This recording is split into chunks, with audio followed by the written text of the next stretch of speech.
I would recognize Mr. Shimkus to withdraw his substitute and offer a revised version, and I would recognize him at this point. Thank you, Mr. Chairman. Mr. Chairman, I withdraw the pending amendment in the nature of a substitute. Amendment is withdrawn. Mr. Shimkus. I have an amendment at the desk. Clerk will report the amendment. Is it the amendment in the nature of the substitute, sir? Yes. Amendment in nature of a substitute to H.R. 2273. Without objection, the amendment in the nature of a substitute is considered as read. The staff will distribute the amendment, and the gentleman from Illinois is recognized for 5 minutes in support of his amendment. Thank you, Mr. Chairman, for recognizing me to explain the substitute amendment. I want to explain to my colleagues not only what this substitute amendment does, but what it does not do. This amendment empowers states, based upon a familiar and relevant system to address the management and disposal of coal combustion residuals, encourages new American job growth in a beneficial use area, prevents increased cost to American consumers, and does it without expanding the size of government. This substitute amendment creates the first ever statutory regime for coal combustion residuals. This substitute amendment requires groundwater monitoring and liners for structures defined as landfills, surface impoundments, and other land-based units. This substitute amendment ensures corrective action when needed for structures with coal combustion residuals. This substitute amendment requires financial responsibility requirements to ensure that the financial resources are there to clean up if it is necessary. This substitute amendment contains more, so now I want to detail some other areas of the substitute. Several members on both sides of the aisle have made important suggestions that are improvements to the substitute. Language was added to allow environmentally protective continuance of the coal combustion residual reuse activities. We strengthened the original structural integrity language to allow states or EPA, depending upon who is running the program, to close not only high hazard impoundments that have structural problems that cannot be fixed, but also any other structure. We added language to capture air and dust concerns. The bill now allows for the detection of several constituents that would indicate whether a leak was happening at the structure. We clarified language on surface impoundments that deals with closure plans and dewatering. The members we worked with may not vote for this bill. Some may. But we have made every effort over the last few months to listen and make changes to address gaps in the environmental protection. In all our work, however, we have not compromised on a couple of principles. This substitute amendment does not give EPA a new regulatory charge. It does not impose an unfunded mandate on the states, and it does not handcuff economic growth and environmental protection. I hope members will support this bill, and I know many will. And if you don't, though, I want to understand a few things. First, working to oppose this tacit support is risking that coal combustion residuals be categorized as a subtitle C waste, which I think most of us agree we do not want to do. It is a tacit support for higher energy prices and lower job prospects. It is affirmation in the belief that the federal government knows best and state civil servants are incapable of doing what's right for their neighbors. This is an eminently reasonable amendment on all fronts. Unemployment is at 9.2% and 16.2% when you add in those who gave up the search for work. This is not just an environmental protection bill, it is a real live jobs legislation. The choice between jobs and federal government power is yours. I urge support for jobs in the environment and the substitute amendment. And with that, Mr. Chairman, I yield back my time. Gentleman yields back. The chair would recognize the gentleman from Texas, Mr. Green. Thank you, Mr. Chairman. And first, I want to thank the majority for working with us. I know it's been a long process. When both Chairman Shipkus and I and our subcommittee had our first hearing on this, after hearing the testimony, I said this is something we can work on and compromise. Obviously, and to solve this problem, obviously that's taken much longer than most of us thought. but I'm going to express my support for the current amendment in the nature of a substitute, because we've gone through a number of drafts. While I don't believe any amendment is perfect and no piece of legislation we ever pass will achieve perfection, this is a work in progress and really a great piece of legislation. If I was the author, we would make it a little different because this legislation represents what Congress is supposed to do. We're supposed to legislate. This year, we spent a lot of time passing bills that have little chance of being signed into law or even being considered by the Senate. The amendment in nature of a substitute for us today is vastly improved over the draft considered in the subcommittee markup. The legislation includes additional assurances that states implementing a coal ash permitting program must meet minimum standards under RCRA to protect human health and the environment. Additionally, this amendment includes a provision championed by my colleague, Mr. Doyle of Pennsylvania, that will ensure adequate closure standards for the surface impoundments, including closure plans and drainage standards. I know there's maybe some additional concerns about this amendment that that could not be addressed in the time allocated before the markup. I hope we can work together as we move this legislation to the floor on outstanding issues. And again, I want to reiterate the amendment's not perfect, but it's part of legislating. We're moving this ball forward. And I believe my colleagues on the majority side make significant improvements in their first draft, and they made a great good faith effort in addressing my concerns. And with that, Mr. Chairman, I yield back my time. Chair would recognize the gentleman from California for 5 minutes. Mr. Chairman, I appreciate that there's been movement on the majority side to some of the concerns that have been raised by members on the Democratic side. I wish we had had more time to vet this bill. We had a hearing, only one hearing, and it was on a very different approach. We have not had a hearing on the proposal that we're going to be voting on here today. EPA talked to members this morning and gave a very quick off-the-cuff evaluation of the legislation. And then they sent to us a memo saying below are some examples of circumstances where either existing landfill requirements would be inappropriate for surface impoundments or would otherwise cause the risk presented by surface impoundments to be sufficiently or inappropriately addressed. Insufficiently or inappropriate addressed. And the examples do not represent an inclusive test. They say there may be other examples, but they say examples where existing Part 258 requirements are not appropriate or do not adequately address surface impoundment risks. 1, closure. 2, design requirements. 3, inspection requirements to surface impoundments. 4, post-closure care requirements differ between surface impoundments and landfills. Examples of risks that are not addressed in the current draft for either landfills or surface impoundments. The runoff and run-on and runoff requirements. The groundwater monitoring requirements.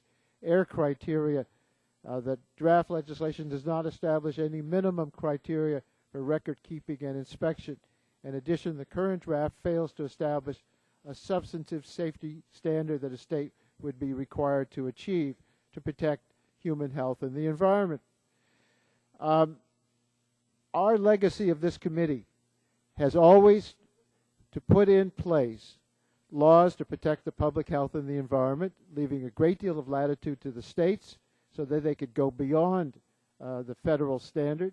But we didn't have the states completely in charge, as I fear will continue with this legislation. We had a vigorous debate in the other room how much EPA can do if the state's not doing an adequate job.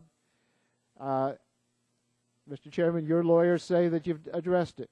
EPA lawyers and my counsel says it's not sufficiently addressed. Now, these are things we can continue to talk about.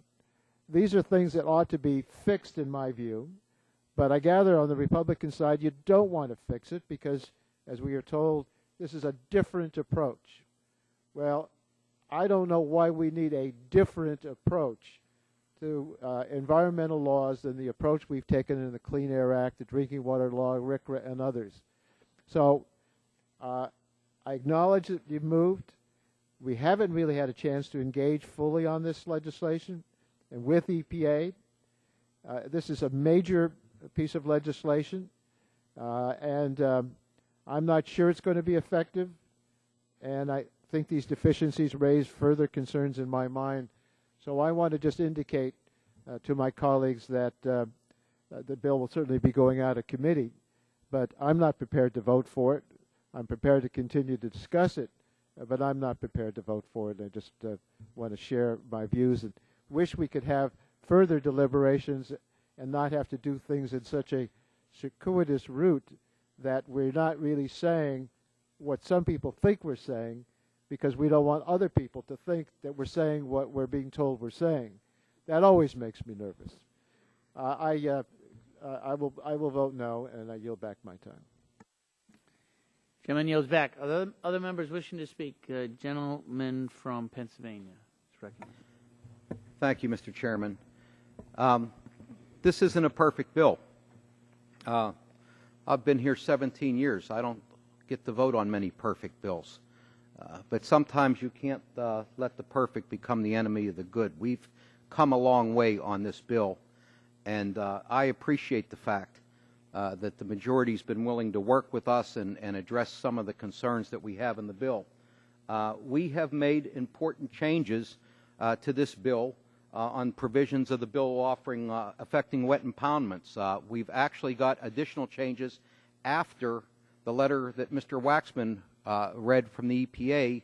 We got further changes. We've tightened the standards for closure of wet ponds. We've tightened groundwater monitoring requirements. We didn't get everything. EPA acknowledges that they would have liked to have had more than we got in this bill. But on balance, I believe from the conversations that we've had EPA, and we had, anytime you have 10 or 11 people on the same phone call, sometimes people take away different interpretations of what they heard on the telephone. But I'm convinced that EPA does have the authority to step in if a state is not fulfilling its requirements under the agreement to take this program over. We're going to have an open process on the floor, the chairman tells me. I look forward to continuing to work with my colleagues to improve this bill further. But we've come a long way, and I appreciate it, and I intend to support the bill here in the full committee and move it to the floor, and look forward to working with my colleagues on further changes to the bill to make it even better. And I'll yield back. Gentleman yields back. Chair would recognize the gentleman from California, Mr. Bilbray, for 5 minutes. Mr. Chairman, in the spirit of bipartisanship, I'll say something that I think both sides will dislike. Yeah, I was just going to say that's Brian Bilbray. I think one of the things that I favor at the approach of this bill is that anyone who's ever worked with environmental issues in any of the states realize that the most successful environmental regulations are those that empower the local communities to address the problems, not the federal government. Anybody has to look at the condition of the Potomac River and say, I'm not so sure you want the people running the city cleaning up ours.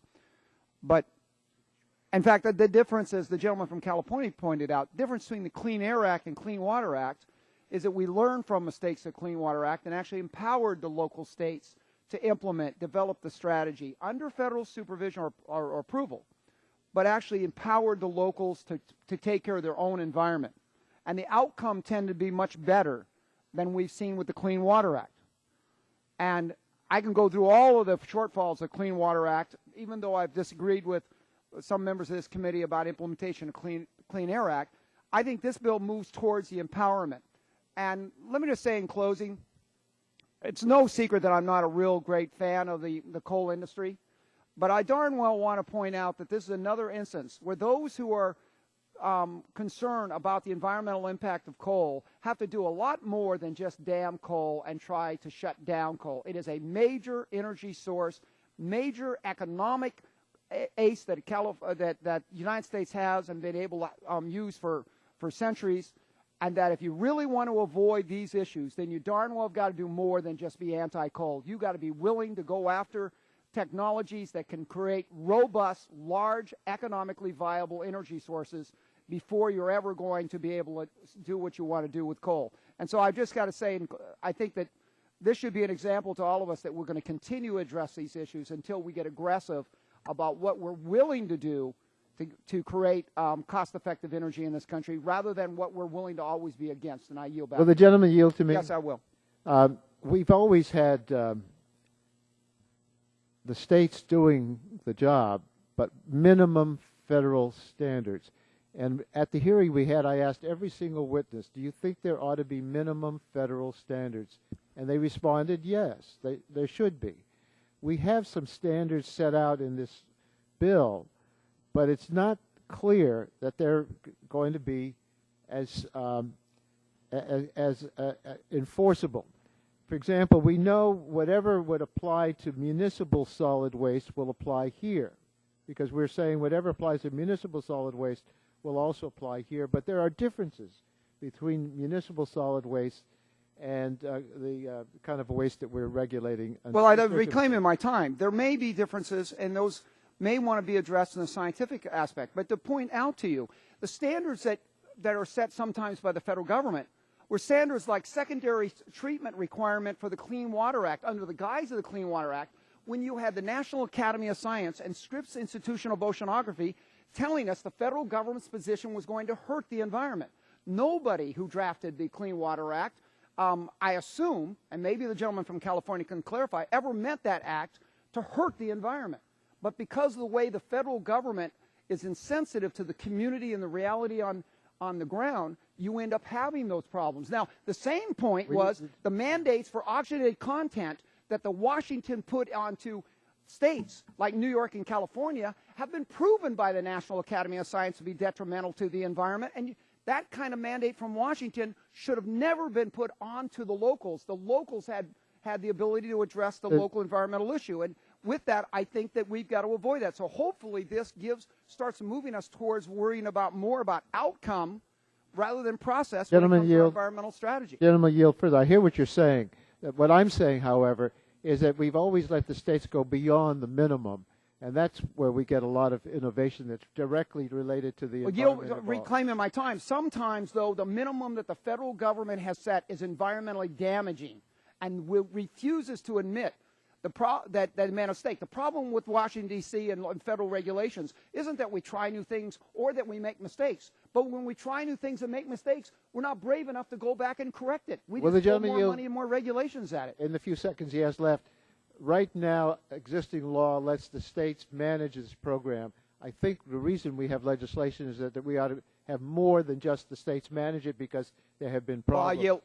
Like Chicago and its wastewater treatment, by shipping it down the Mississippi rather than clean up their mess, is the reason why we have the Clean Water Act. Gentleman's time has expired. The chair would recognize the gentlelady from Wisconsin for 5 minutes. Thank you, Mr. Chairman. And I do want to thank you and Chairman Shimkus for working with my colleagues and me and trying to reach a bipartisan consensus on this piece of legislation. And I also want to thank your staff for their efforts in working across the aisle. When all is said and done, I hope that we can build on this experience as evidence that we can work together to try to solve important and complex issues that come before our committee. I also want to thank you for including additional criteria into the bill, which my colleagues and I had asked for, including financial assurance criteria, air criteria, and the revised language on surface impoundments.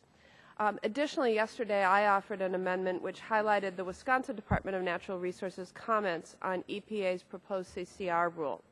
In those comments, they noted that all of the parameters, studied in groundwater monitoring, boron seemed to be the best indicator of groundwater impacts around CCR landfills. I'm pleased to see that boron, sulfate, and other constituents were included in groundwater monitoring requirements.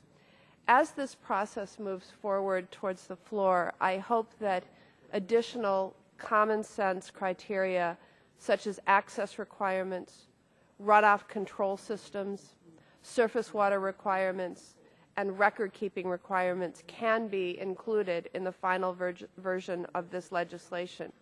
And lastly, before committing to support this legislation when it reaches the floor, I will want to review the technical comments that we are expecting from EPA in regard to the full analysis of this latest version of the bill.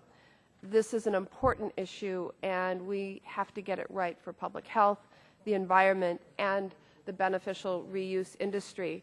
And I guess I would be remiss if I didn't once again at least briefly brag about Wisconsin's record in that regard. We're really the gold standard in terms of handling coal combustion wastes. There are no wet ponds in Wisconsin. Our dry landfills are properly lined, covered, and monitored. There is a strong beneficial use reuse program in place. And one utility, We Energies, even achieved a utilization rate of close to 110% last year. And they achieved this extraordinarily high rate because they're one of the only utilities in the country that is currently recovering coal ash from existing landfills and leading it to beneficial reuse. With that said, I thank the chairman and look forward to reviewing those EPA comments prior to consideration of this bill on the floor, and I yield back the balance of my time. If the gentlelady would yield, I would be happy to yield. I just want to reiterate what I said in the back room with a number of Republicans and Democrats in the room, and that is, we do expect this bill to pass this afternoon out of this committee, and certainly I want to congratulate both sides. I want to say that we've been working on this since at least early March, if not February, and Mr. Shimkus has done an outstanding job with his patience, Mr. McKinley, all of us on both sides of the aisle. I think I think we are in a far better position now than we were even several weeks ago. And as I know the style of Speaker Boehner, you look at any of the bills that we've had up on the House floor, this bill will not be up under suspension. Germane amendments have been allowed by Chairman Dreyer on virtually every single bill, which is why by the end of this week we'll probably have some 600 recorded votes on the House floor. Pretty busy schedule for not doing a contract with America like we did back in '94. But I'm sure that we'll be looking at this bill. We'll be listening on amendments. Gentleman or gentlelady, yield to me to ask the chairman a question. We're going to report the bill out today. We've done this in the past where we've reported a bill out and then still had a hearing on it. I'd like to have a hearing on this bill, maybe before it gets voted on the floor, if that's possible, just so we get the input on this bill, because the hearing we had, I don't think was adequate to talk about the views on this particular piece of legislation. What do you think about that, Mr. Chairman? I don't know. I don't know when the leadership is going to schedule the bill for the floor. I doubt that it'll be next week.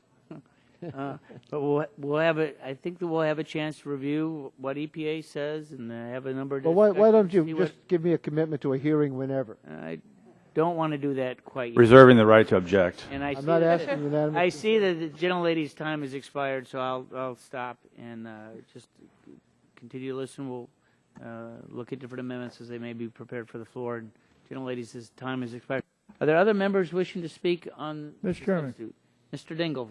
Thank Great you. State of Michigan is recognized for 5 minutes. Thank you, Mr. Chairman. I want to begin by thanking my colleagues who showed a remarkable level of patience in terms of working to try and resolve the questions that are before us with regard to this amendment.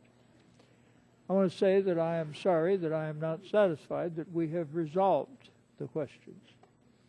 And we have not yet heard what I think is a clear enough statement of either what the problems are that we're addressing or what the problems are that we will be leaving unaddressed.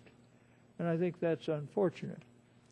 We are making a remarkable change in all of the established environmental laws. When we addressed this the other day, I pointed out that traditionally EPA had come forward with the rules and regulations to be met by the states. The states then had to meet it, and then they could conduct their program, and if they didn't do it right, they would lose control of the program. We came fairly close to doing that, but not close enough, because it is unclear as to whether or not EPA will have the authority to fully regulate the coal ash and other similar substances in a proper way to assure safety. I would very much like to support this amendment, and it may well be that at some future time enough changes will have been made in it that I can. I intend to try and research it, and I hope that we will be able to get enough answers out of it as to what this amendment does that it might even be possible for me to support it. But I don't see that's happening at this particular minute. In any event, we're down here to the point where we're probably going to adopt this. I have to say that I greatly regret, because I've always been curious, if you have a pattern of law which works and a related matter comes up to be addressed under similar law, I've always thought that it made very good sense for everybody to continue that same pattern of regulation. If you don't, the lawyers and the courts and everybody else can wonder, why is it that the Congress made this change? They think we're smart enough to know why we're making these changes. We've asked why it is that it's necessary that we take this jurisdiction essentially away from the state, rather from the EPA, and give it to the states. Then we say, well, we're giving some of it back, but we're saying we don't know exactly how much of it we're giving back. And so I'm not clear how much we're giving back. I'm not clear what embarrassments are going to occur from this, or exactly why it is. I have a great distrust to being badly surprised by changes in the law that are just made to satisfy some political group and that clearly change the entire structure of the government's regulatory system. I think that there's a very strong possibility that this change will do it. I think the amendment is better than the existing situation. That's a small compliment. I suspect that the amendment is better than it was before the amendment, that the bill would be better with the amendment than it would be without. And so I applaud those things. But it doesn't leave me in a position where I'm able to support it. And I'm very sorry about that. And I hope that as matters go forward, that my friends on the other side of the aisle will work with us so we can get a better understanding of this. And I don't think we have a very good understanding. And so that we can begin to move towards something where we can come out with a bill that will get passed by the Senate, will get signed by the President, and very frankly, will keep the record of this committee, which has always been to legislate very carefully and to know all the consequences of our legislative actions. With that, I have to say I can't support the amendment, probably can't support the bill, and with that, I yield back the balance of my time. Gentleman yields back. Are there other members wishing to speak on the amendment? The gentleman from West Virginia, Mr. McKinley. Thank you, Mr. Chairman. It's my understanding they've delayed votes on the floor until 5:15. Mr. Chairman, I'm very supportive of this substitute amendment because when I came here 6 months ago, as a sponsor of this bill, we were trying to remove a stigma associated with fly ash. That's what it began. Thousands of jobs could be lost. There's studies that indicate that it could be 184,000 to 316,000 jobs could be lost if this bill weren't passed, because the EPA was considering putting this under a subsection C, and we were simply trying to prevent that from happening, protecting the jobs. That's what this bill began,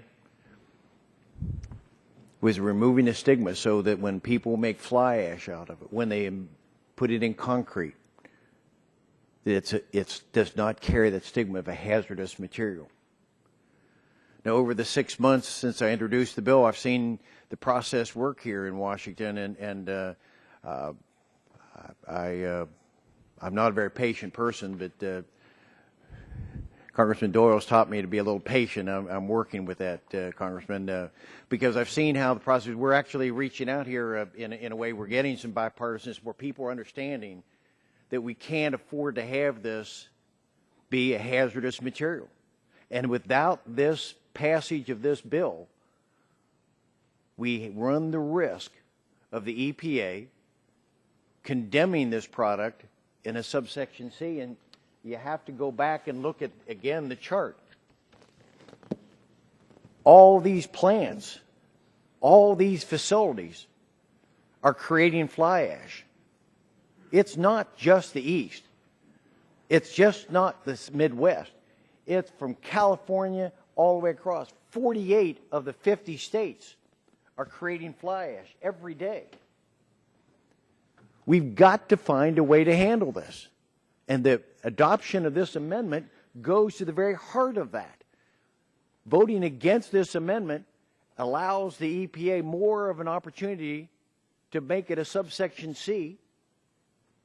And then we have some real jobs problems. I've heard time and time again people talk about the hazardous material of this.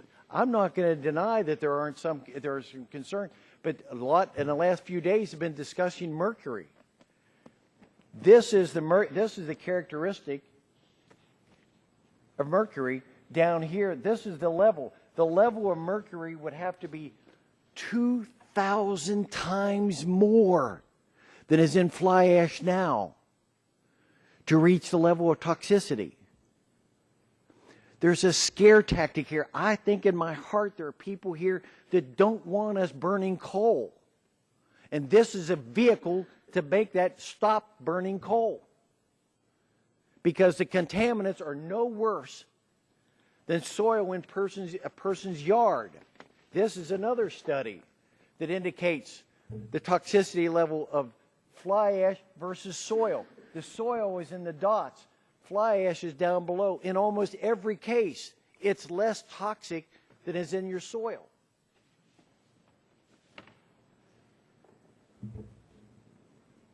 I'm going to defend the coal industry all across America. 25 of our states burn coal, make coal, mine it and ship it to the 48 that burn it. And I think it's time we stand up for those jobs, and we've got an opportunity here with this amendment, and I'm very supportive of this.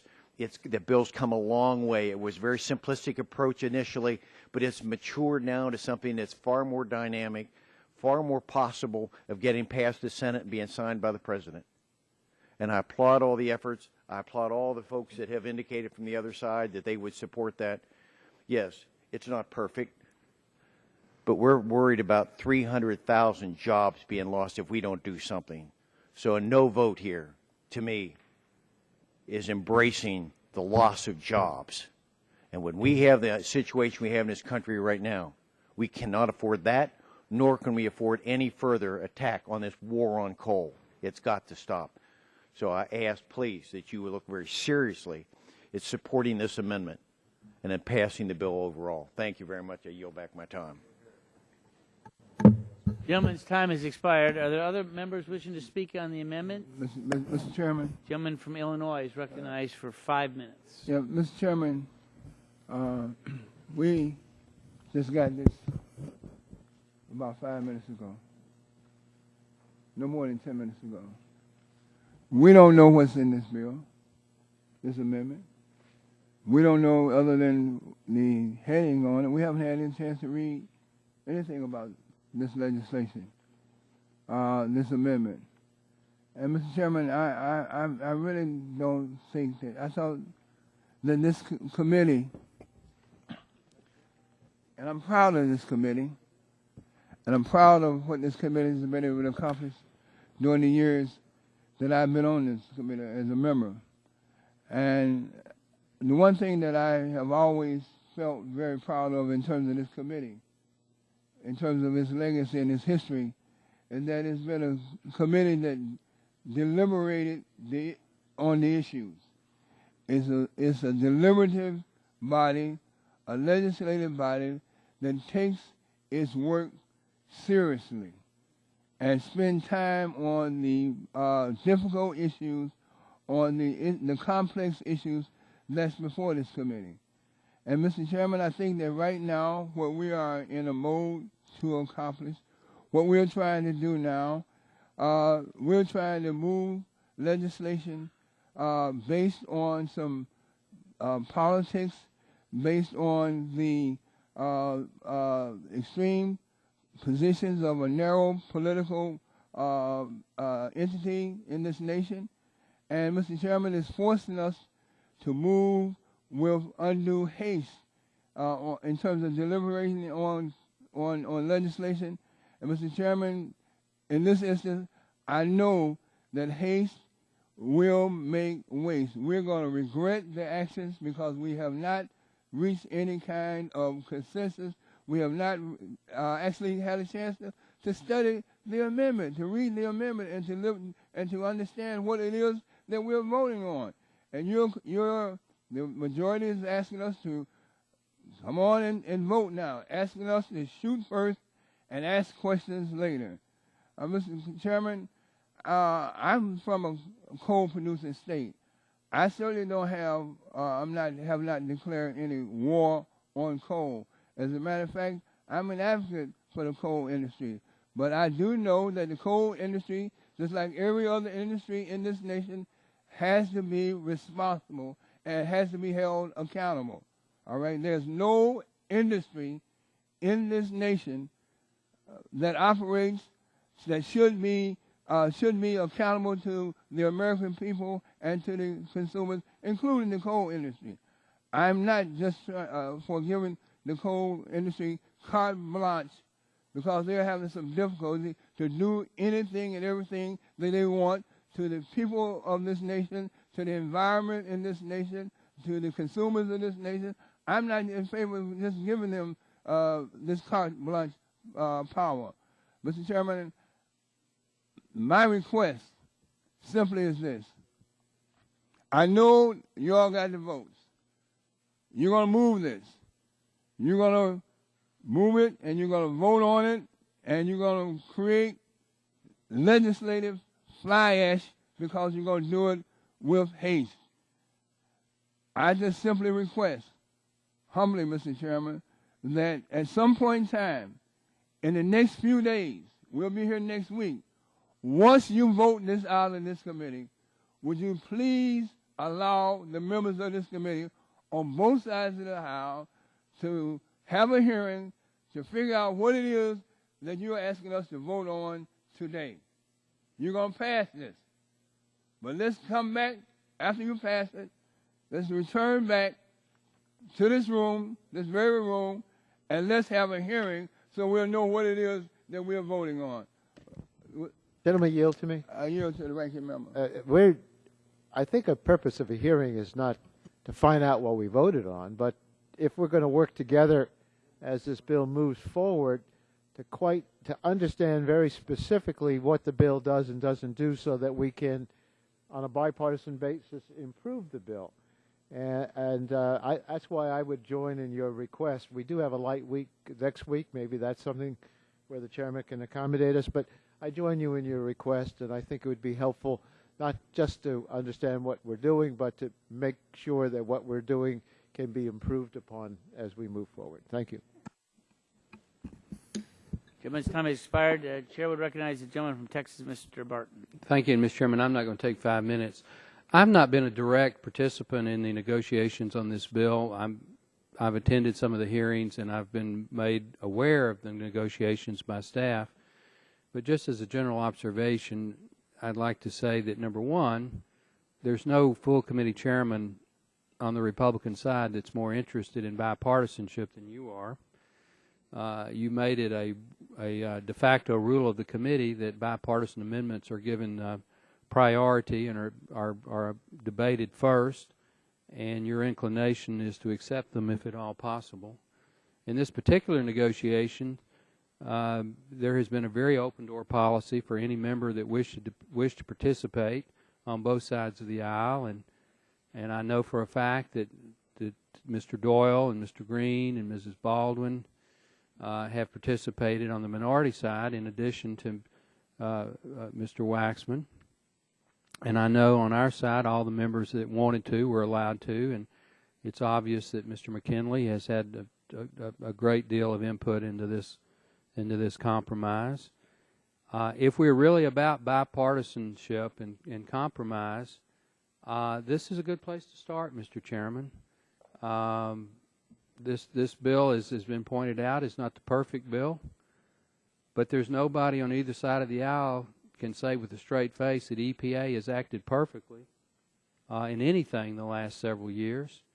And this at least rebalances the equation somewhat while still giving the EPA, I don't know if you'd say priority or final say if they feel it's necessary.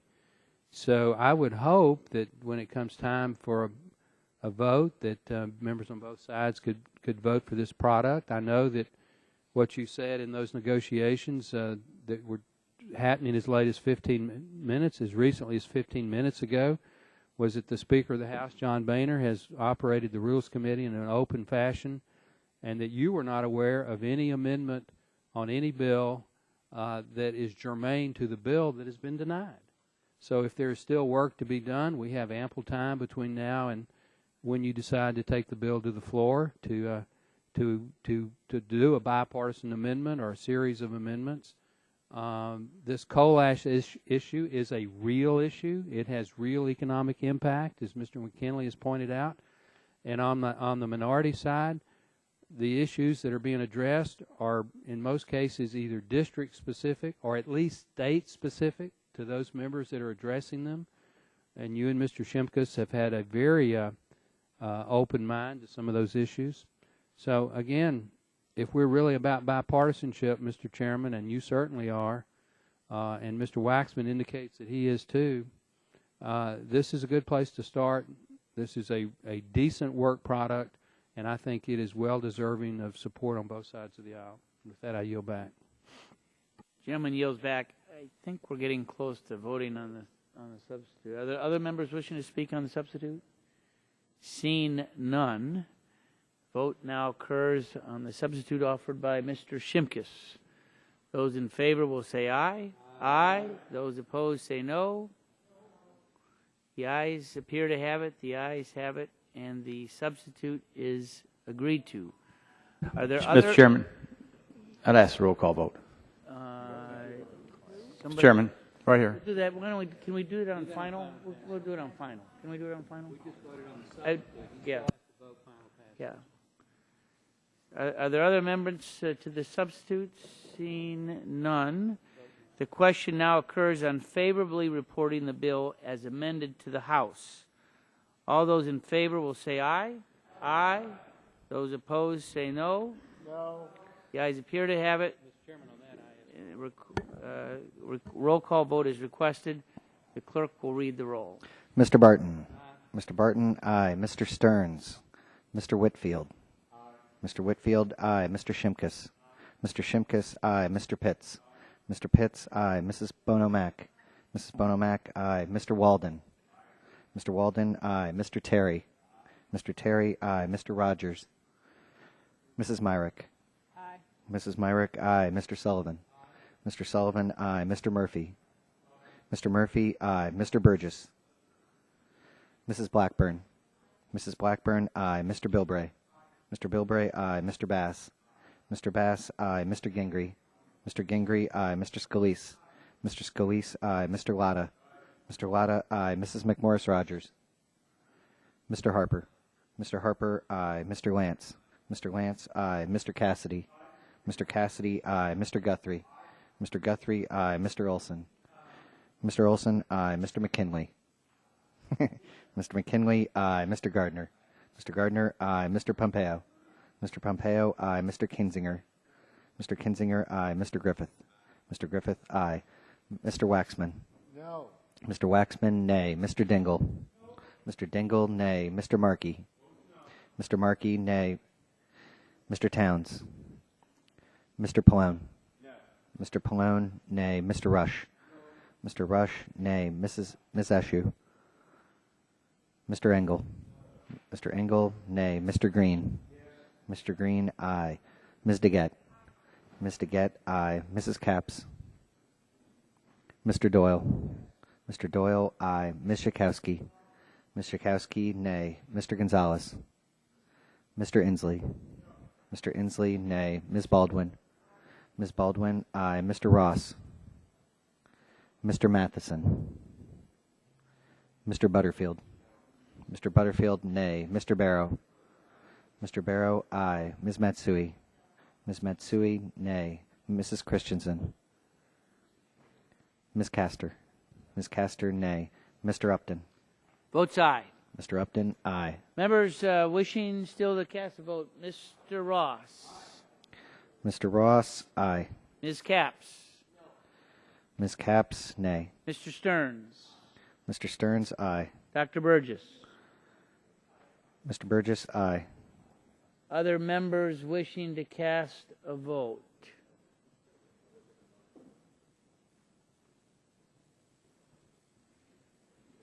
Seeing none, the clerk will report the tally.